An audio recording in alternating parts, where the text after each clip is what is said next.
and they probably are somehow going to get rewarded for going along. But when the people go to them and say, we demand you regulate this practice, the politicians have a ready excuse. They say, well, given this treaty, the companies will all just move to another country, so it's futile to even try to regulate them. And then that creates a global standardized corporate law, which has no liberty, no freedom, no due process. They call that globalism, and then they hire a bunch of phony leftists and right-wingers to go around pushing it and spewing it, and now they're trying to move Internet control into these international bodies.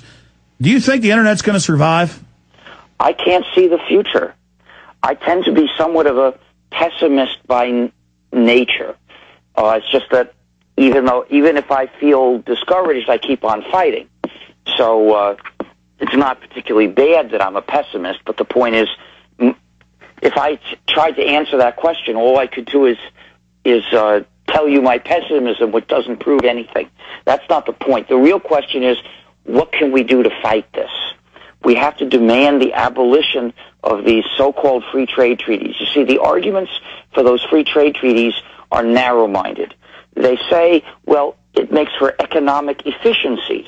And it does. If all you're interested in is flat-out efficiency of production, then, yeah, they work.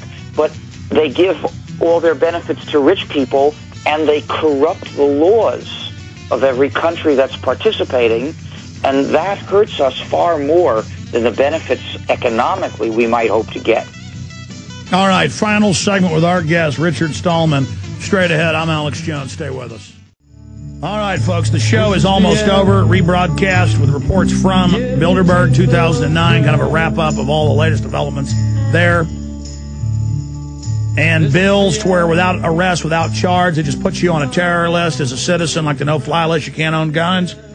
I mean, it's getting crazy. Free speech bills where if you hurt somebody's feelings, you're arrested. Cyberbullying Act. And, of course, it's Internet only. You know, we noticed that the media and the establishment have tried to demonize the Internet, sir.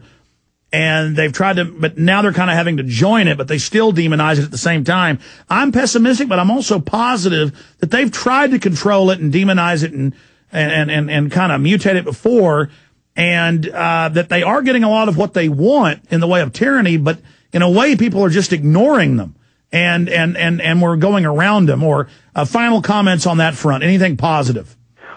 You may be partly right, but, you know, I don't keep track of the things that are working well. I read the news about the threats and the outrages. So, yeah, I keep on using the Internet to talk with people about the free software movement.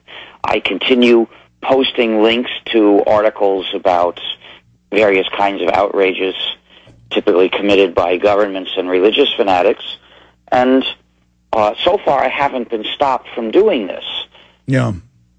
Well, I agree with you that we need to focus on the bad stuff that's happening so that the good can continue to be gotten out, and we just commend you. How do folks visit the two different organizations, and how do they support what you're doing, sir? Well, there's GNU.org, which is the site of the GNU system and the free software movement. There's FSF.org, which is the Free Software Foundation, where they could join and get other resources.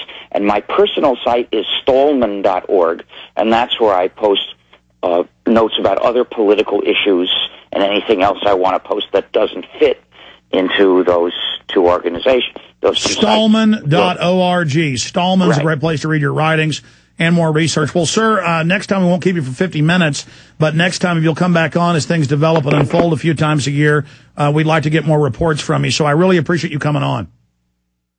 Are you concerned for the safety of your loved ones? Listen closely to this message from pepperspray.com. Every 22 seconds a violent crime is committed. America has changed, and your personal safety is your first priority. Be smart. Be safe. Trust pepper spray instead of your luck. Pepperspray.com is the only website you'll ever need for all of your non-lethal self-defense supplies. Pepperspray.com carries one of the largest assortments of pepper spray and personal safety products on the web. From big to small, we have it all. Pepper spray, mace, animal repellents, stun guns, and tasers. Pepperspray.com also carries a large assortment of products for personal, home, child, and pet safety. Enter SAFE in the coupon coupon box and you'll receive a special discount off of your order. So what are you waiting for? Go to pepperspray.com. That's pepperspray.com or call 1-800-908-9988 today.